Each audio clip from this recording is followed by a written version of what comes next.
tokoh agama, para imam masjid, para umara, para pejabat, Pak Bupati, mantan Bupati, Wakil Bupati, dan lain-lainnya yang sempat hadir pada malam ini.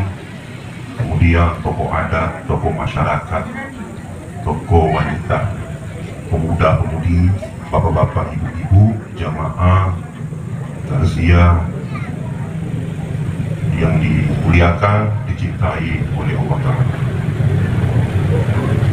Kita orang Islam punya akidah yang sama, bahwa segala sesuatu yang ada di alam ini adalah milik Allah. Di mana dalilnya? Allah Ta'ala berfirman, lillahi ma fis samawati wa ma fil ardh. Milik Allah lah apa yang ada di langit dan apa yang ada di bumi. Jadi termasuk kita manusia ini milik Allah. Maka kalau kita dimiliki oleh Allah, berarti kita ini tidak bebas. Orang mau ingin hidup lebih lama, tapi pemiliknya bilang sampai di sini saja. Orang mau ingin sehat terus, tapi pemiliknya bilang dikasih sakit dulu kan.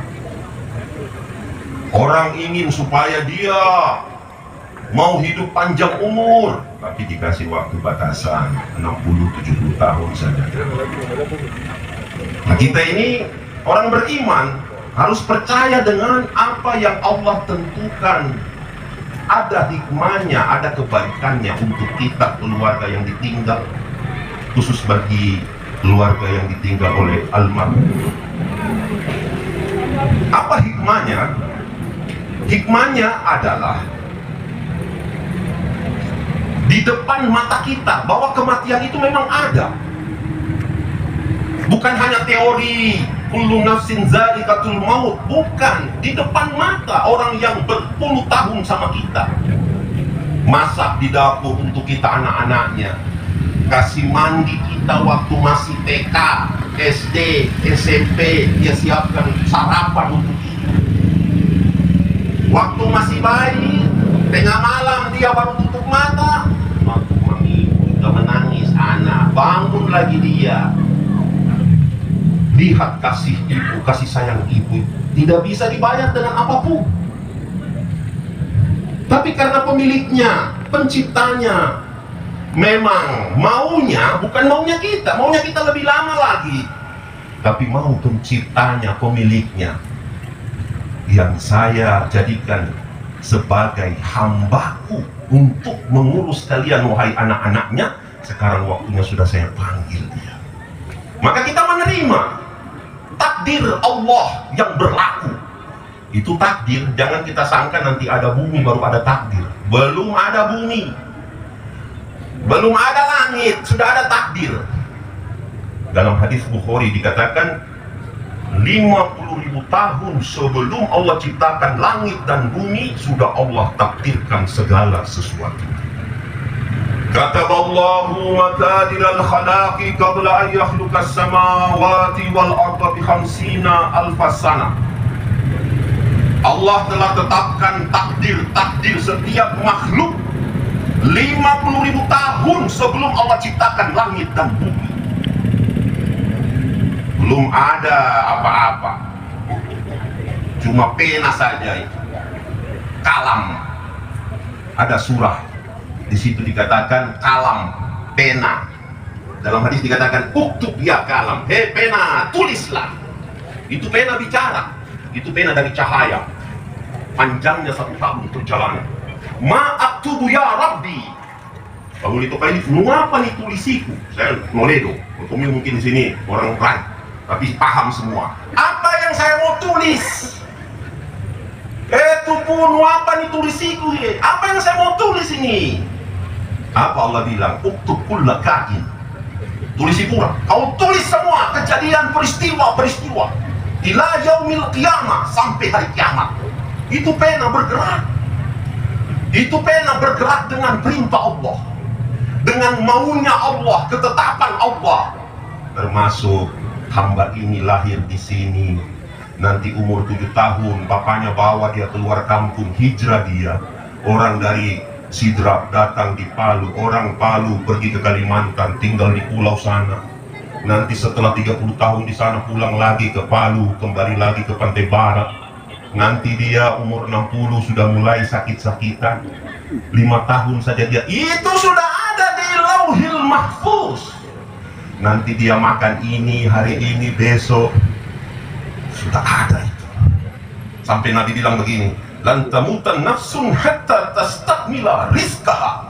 Setiap jiwa tidak akan meninggal dunia sehingga dia makan semua rezekinya yang sudah ditetapkan oleh Allah di Lauhil Mahfuz. Kenapa dia meninggal? Bahasa medis mengatakan gagal ginjal. Kenapa dia meninggal? Bahasa medis mengatakan jantung.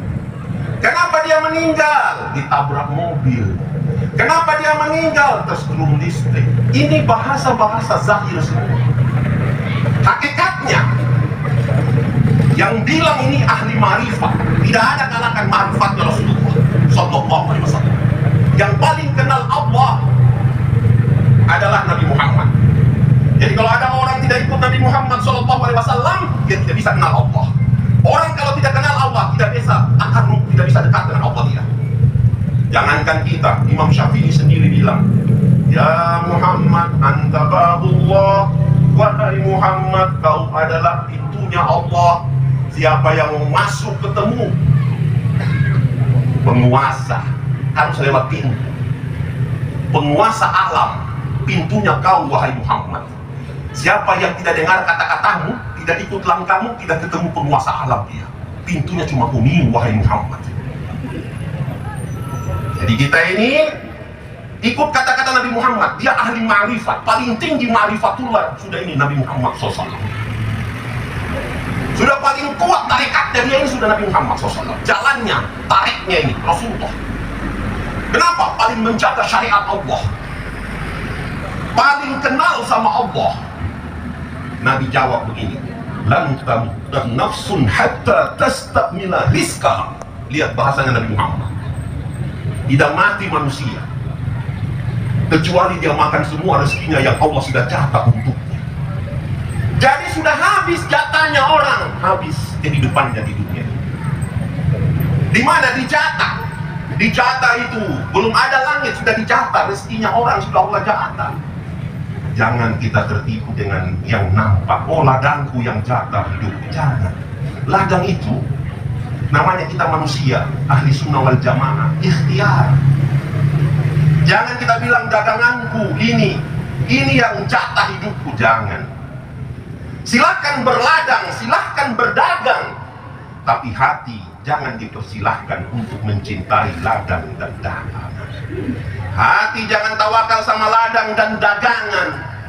Hati jangan tawakal sama gaji. Hati jangan tawakal sama kekuasaan. Hati jangan tawakal sama harta. Hati tawakal sama pencipta, memberi rezeki ar-razzaq. Manusia ini paling takut sudah masalah rezeki. Mengandung apa maile, makan apa kita besok. Padahal sudah kerja 1 tahun. Ada orang sekarang hanya sholat Jumat saja dia bisa. Kenapa? Saking sibuknya. Saya pernah di Bandung ketemu satu angkot, saya naik, saya cerita agama, menangis dia. Saya bilang, kenapa kau menangis? Dia bilang, 5 tahun saya tinggal di Jepang. Biar Jumat saya sudah tidak sholat lagi. Sampai Idul Fitri saya tidak bisa sholat, cari uang. Padahal ini sholat pembuka rezeki. Nabi SAW katakan, rufi'at anhu min dhiqil 'ish. Orang yang jaga sembahyangnya, jaga sholatnya 5 waktu, diangkat darinya kesempitan hidup. Ladang luas, hidup yang sempit. Pangkat tinggi, hati yang miskin. Ini kena kebanyakan penduduk bumi. Lupa kalau Allah yang kasih dia rezeki. Dia bilang, nantilah masih sibuk. Sampailah sebentar lagi, sebentar zuhur tiba, dia bilang asar tiba, dia bilang nantilah habis maghrib. Isya sudah 1 bulan, sudah 1 tahun leno sampai. Tinggalkan sholat itu menyebabkan berkah rezeki ditarik oleh Allah. Memang 1 miliar, tapi hati miskin, kurang, tidak ada rasa cukup. Ya ibadi tafarraq li ibadati amlaitu sadra bigina wa illam taf'al amlaitu yadaik bishbul wa lam asuddu faqra. Wahai hamba-hambaku, luangkanlah waktumu untuk menyembah aku, beribadah. Oh, sampai aku sholat kamu, apapun kesibukanmu, urusan ladang, dagangan, urusan kekuasaan, urusan kerajaan, urusan kantor, urusan bisnis, silahkan kau urus. Tapi kalau sudah Noko Piomo, yang sudah panggil ini Bilal, muazin, Allahu Akbar, Allahu Akbar, sudah yang mabaso maha besar itu Allah, ini Nakodipura, ini kecil, ini tinggalkan dulu yang kecil. Di situ ada kalimat 4 kali itu, Allahu Akbar, Allahu Akbar, Allahu Akbar, Allahu Akbar. Apa itu? Isinya alam 4, tanah, api, angin, air. Ini 4 anasir, 4 unsur itu ada dalam dirinya manusia. Ini kalau dikendalikan dalam diri, yang 4 tunduk sama kita di luar ini. Api tunduk, tanah tunduk, air tunduk, angin tunduk. Itu diajar kita, kasih kecil semua itu, yang maha besar pencipta. Datang kita, hayyalal sholah, hayyalal falah. Tapi sebelum panggilan ini, disuruh bersaksi. Apa saksinya kita? Bukan ladang yang kamu saksikan, bukan uang yang kamu saksikan, bukan kerajaanmu yang kamu saksikan. Asyhadu an la ilaha illallah. Di tangannya lah segala sesuatu. Rezeki dia yang atur, kemuliaan di tangan Allah, takdir di tangan Allah. Terus ikuti syariatnya ini, asyhadu anna Muhammadar Rasulullah. Kamu bersaksi, satu-satunya pintu, satu-satunya jalan untuk menuju ridha Allah, Nabi kita Muhammad sallallahu alaihi wasallam. Ikuti dia. Rasulullah itu sampai sakit diangkat ke masjid. Angkat saya, sepupuku diangkat, dia bawa sholat berjamaah. Ada tak orang bilang sekarang saya tidak perlu lagi sembahyang, saya sudah sampai. Napolamu ya. Rasulullah ini bangga katanya, bengkak kakinya, sholat malam. Dan tidak pernah tinggal sholat berjamaah. Paling tinggi marifatnya, paling tinggi syariatnya, hakikatnya ini Rasulullah SAW. Bayangkan Nabi Adam, manusia pertama ini, baru buka mata dia. Dia baru buka matanya, baru masuk roh di badannya. Dia buka matanya, dia lihat itu tulisan ada di arasy, La ilaha illallah Muhammadur Rasulullah. Tidak ada Tuhan selain Allah, dan Muhammad sallallahu alaihi wasallam adalah Rasulnya Allah. Dia simpan baik-baik di ingatannya, dia simpan di hatinya. Begitu turun ke dunia dari surga, apa dia bilang? Bayangkan doanya Nabi Adam, orang pertama ini. Belum ada yang lain Allah ciptakan, baru istrinya diambil dari tulang rusuknya. Begini dia berdoa, Allahumma inni as'aluka bihaqqi Muhammad ya Rabbi. Ya Allah Tuhanku, saya mohon padamu, ighfirli, ampuni saya dengan berkahnya Muhammad. Ya Adam, aina arafta Muhammadan. Adam, di mana kau kenal Muhammad? Baru saya ciptakan kau manusia pertama. Kenapa kau sebut-sebut nama Muhammad? Kau kenal di mana nih? Lamma khalaqtani wa nafakhta fi min ruhik rafa'tu ra'si ra'aitu ala qawamil arsy maktuban la ilaha illallah Muhammadur Rasulullah. Ya Allah Tuhanku, setelah kau ciptakan saya, kau tiupkan roh ke dalam jasadku, aku angkat kepalaku, aku lihat dengan kedua mataku, itu kalimat tertulis di arasmu, tidak ada Tuhan selain Allah, dan Muhammad adalah hambamu, Rasulmu yang kau cintai. Saya yakin tidak ada orang yang paling hebat manusia, yang kau paling sayang, yang kau paling cinta, kecuali namanya di samping namamu. Ya Allah, apa Allah bilang? Ya Adam, innahu nabiyyun min dzurriyyatik, laula Muhammad ma khalaqtu aflak. Dialah nabi dari keturunanmu nanti, saya kirim terakhir dia. Tapi kalau bukan karena berkahnya, saya tidak ciptakan alam semesta. Berkahnya Muhammad itu sudah. Bayangkan kita ini umatnya, kita mau pandang enteng itu sholat itu syariat. Kita bilang sudah tidak usah lagi saya ruku sujud, sudah sampai saya. La ilaha illallah. Sampai di mana? Oh, itu sholat Pak 5 menit. Adakah orang sembahyang zuhur 5 jam? Natamene itu sembahyang zuhur 5 jam. Dia baca panjang-panjang Al-Baqarah. Woi, sudah tutup itu masjid. Mengamu satu kampung, kenapa sembahyang zuhur 5 jam? Tidak ada orang sembahyang memang 5 jam, 5 menit, 10 menit sudah paling lama. Tapi Nabi bilang, siapa yang jaga sholatnya, ada 5 yang dikasih sama dia. Pertama, rezekinya diberkahi. Apa bedanya rezeki berkah dengan tidak? Nah ini perlu diketahui. Contoh kecilnya saja ini, 100.000 berkah, puas. 1 juta tidak berkah, stres. Saya ulang, 100.000 berkah, puas. 1 juta tidak berkah, stres. Nanda satu tulang gai cari uang, kasihan pulang dari Talua capek-capek, Pak, jemur dibelah itu coklat, jemur ditunggu berapa hari, ditimbang. Bayangkan itu. Kadang-kadang sudah datang dari Donggala, bawa tray kemari sudah dia kasih. Tapi banyak indah, bayar utang di kios banyak juga. Pulang di rumah marah-marah istri, marah-marah anak. Bayangkan sudah capeknya itu tidak dinilai sudah. Kadang-kadang suami pulang, Nandasa juga tuh gini, ibu-ibu sudah setengah mati urus anak-anak, marah-marah juga bapak. Cuma gara-gara kopinya belum dibikin, padahal lupa karena ini pak urus anak-anak kasihan. Nah capek. Masalah kecil dibesar-besarkan, yang tidak ada masalah dianggap sudah itu masalah. Itu berkahnya sudah hilang. Maka cari berkahnya dengan apa? Wa'mur ahlaka bis-sholati wastabir 'alaiha la nas'aluka rizqan nahnu narzuquk wal 'aqibatu lit-taqwa.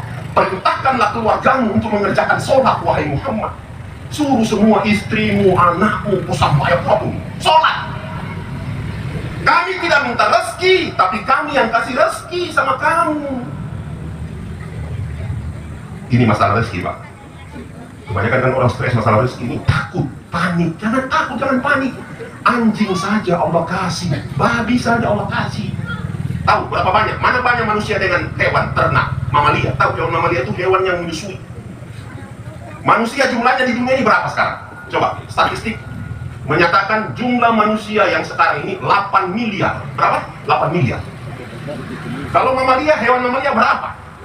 428 miliar hewan mamalia.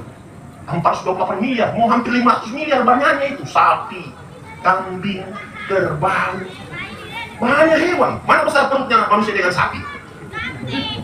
Kita ini cuma 1 piring, 2 piring. Ada lagi gajah di hutan Afrika.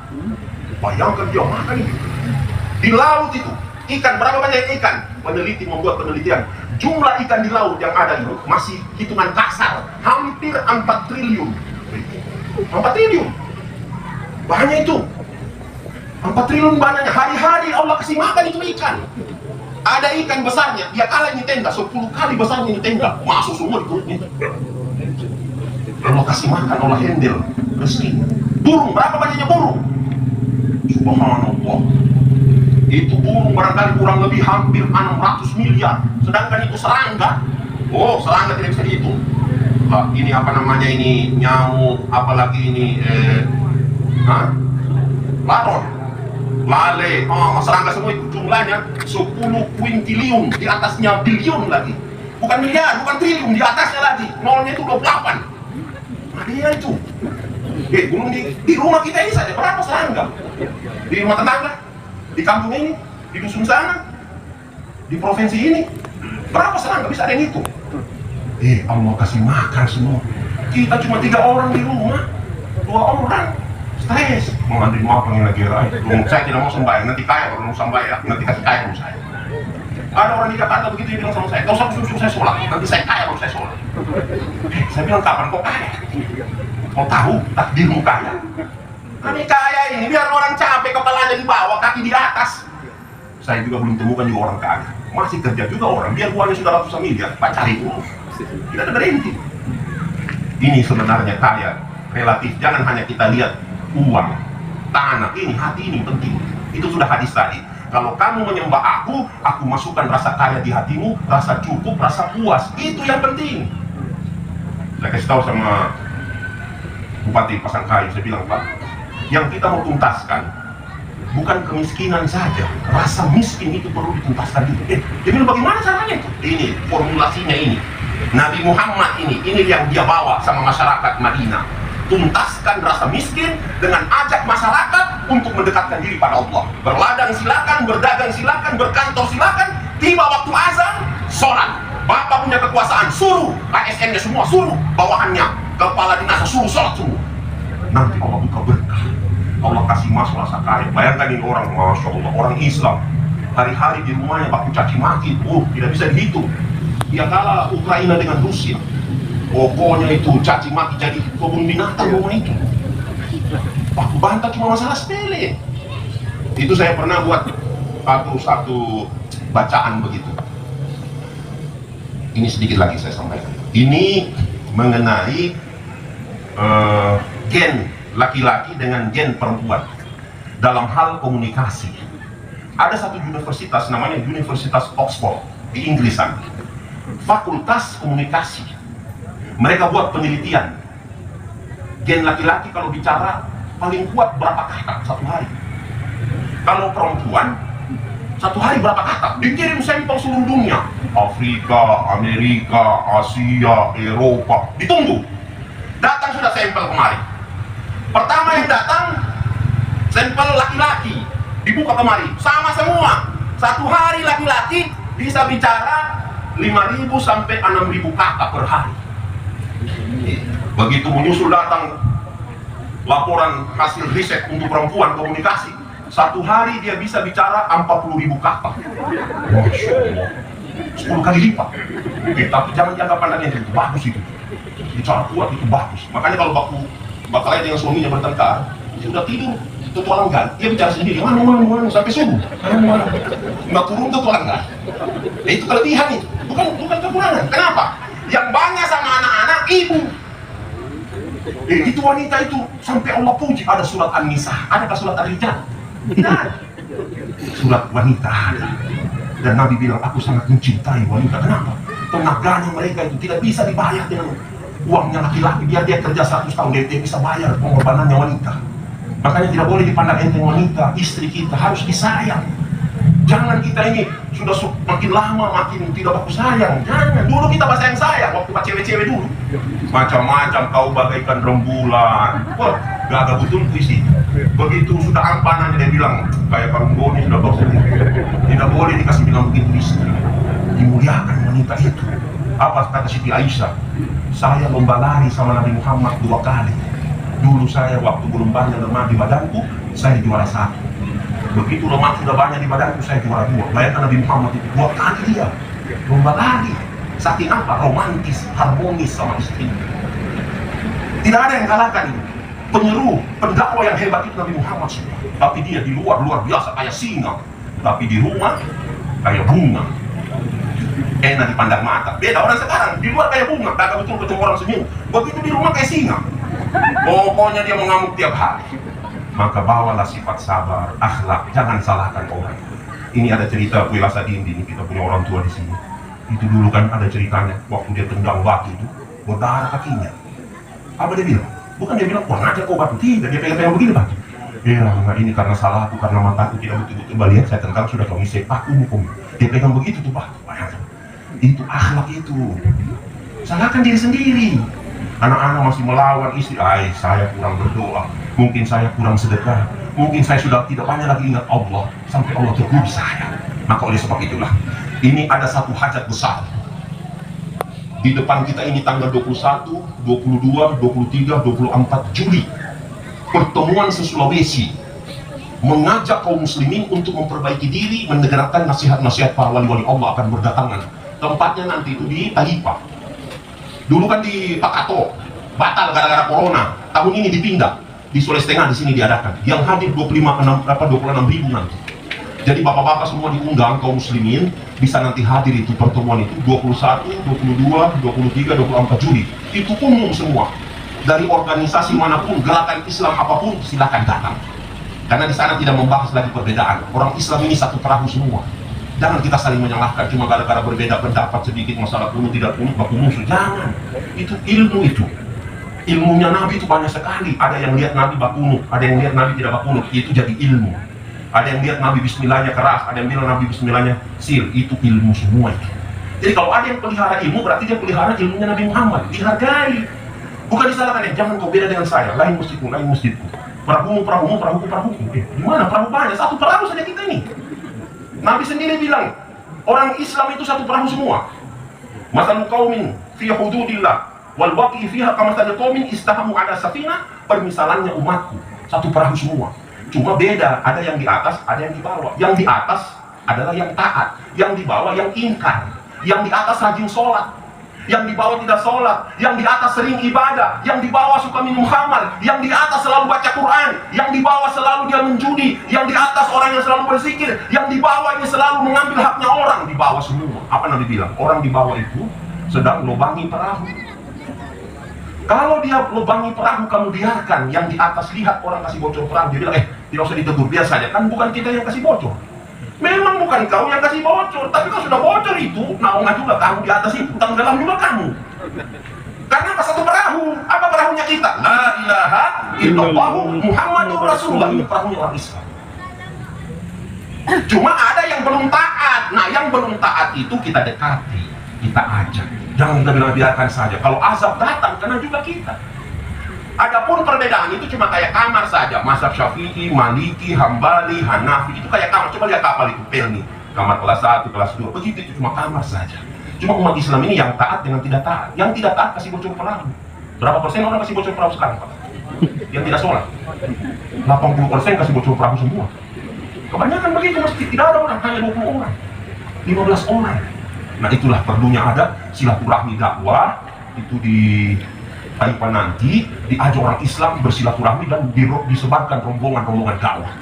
Makanya Masya Allah ya, bagi bapak-bapak yang punya kekuasaan, misalnya nih Pak Muhammad Yasin, gunakan itu, pakai untuk apa? Seperti Nabi bilang, gunakan kekuasaanmu untuk berdakwah. Suruh kamu punya bawahan, kepala dinasmu, kepala bidang, untuk pergi menyampaikan kebaikan. Nah, ini kami undang semua. Nanti pertemuan orang Islam, semua lapisan masyarakat di Taipan nanti tanggal 21, 22, 23, 24 Juli. Mudah-mudahan bapak-bapak bisa hadir semua insya Allah. Dan ibu-ibu dorong anaknya yang muda-muda apa di sana, Masya Allah. Bayangkan doanya wali-wali yang datang dari Yaman, Pakistan, India, Bangladesh, ulama dari Jawa. Dan kita Sulawesi Tengah ini 12.000 yang mau dihadirkan nanti di sana.